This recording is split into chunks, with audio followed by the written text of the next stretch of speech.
आवाज मानदेशाचा।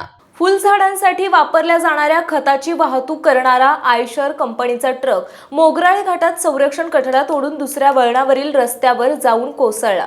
घटनास्थळावरून मिळालेल्या माहितीनुसार दुधेबावी गावच्या हद्दीमध्ये असलेल्या घाटाच्या पहिल्या वळणावर आयशर कंपनीचा ट्रक खत भरून फलटणच्या दिशेने चालला होता। चालकाचा स्वतःवर ताबा न राहिल्याने ट्रक रस्ता सोडून सिमेंटच्या संरक्षण कठड्यावर जाऊन आदळला। ट्रकच्या धनक्याने आधीच जीर्ण झालेला संरक्षण कठडा सहज तुटून जाऊन ट्रक दुसऱ्या बाजूने असलेल्या रस्त्यावर कोसळला। यामध्ये चालक गंभीर जखमी झाल्याची प्राथमिक माहिती घटनास्थळावरून मिळाली। मोठा आवाज होताच जवळ असलेल्या वस्तीवरील लोकांनी घटनास्थळी धाव घेत चालकाला ट्रकमधून बाहेर काढलं। गंभीर जखमी झालेल्या चालकाला तातडीने फलटणमध्ये रुग्णालयात उपचारासाठी हलवण्यात आले असल्याची प्राथमिक माहिती घटनास्थळावरून मिळाली।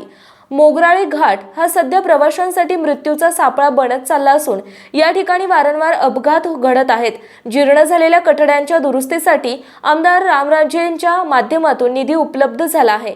खरा मात्र तो निधी वापरात कधी येणार, घाटातील सुरक्षा कधी वाढणार, संरक्षण कठडे कधी बसवले जाणार असे सवाल सर्वसामान्य नागरिक आणि प्रवाशांमधून उपस्थित होत आहेत। मानसोफेर न्यूजसाठी प्रतिनिधी एकनाथ वाघमोडे, म्हसवड।